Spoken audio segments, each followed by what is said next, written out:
Assalomu alaykum hurmatli do'stlar. Bugun 6-aprel va odatdagi yangiliklarimizni boshlaymiz.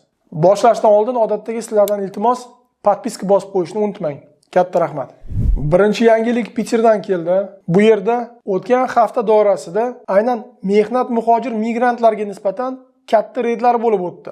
Reyd natijasida mehnat muhojir kuryerlarni to'xtatib, ularni politsiya bo'limlariga olib borib va ko'p vaziyatlarda shu samokatlarni, velosipedlarni olib qo'yishdi.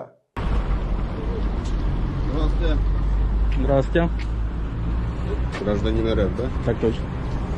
Mana bu video orqali ham tushunyapmiz. Bu reyd faqat mehnat muhojirlar, chet el fuqarolariga nisbatan bo'lgan va aynan shu sabab Peterda ko'p mehnat muhojirlar, aynan kuryer bo'lib ishlayotgan yigitlar ishga chiqishga vaqtinchalik to'xtatib qo'yishdi. Bunday vaziyatda shu mahalliy aholi, ish beruvchilardan ko'p e'tirozlar chiqish boshladi. Dastavkalar atmen bo'lyapti, vaqtida kelmayapti va bir xil vaziyatlarda umuman kuryerlarni topish olmayapti.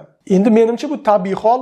Agar sizlar katta shaharlarda bunday mehnat muhojir migrantlarga, kuryerlarga katta reydlar qilsanglar, albatta hech kim ishga chiqmaydi va o'z o'rnida ko'p ish beruvchilar o'z mahsulotlarini shu kafelar, oziq-ovqat magazinlar o'zini xaridorlariga yetkazib bera olmaydi.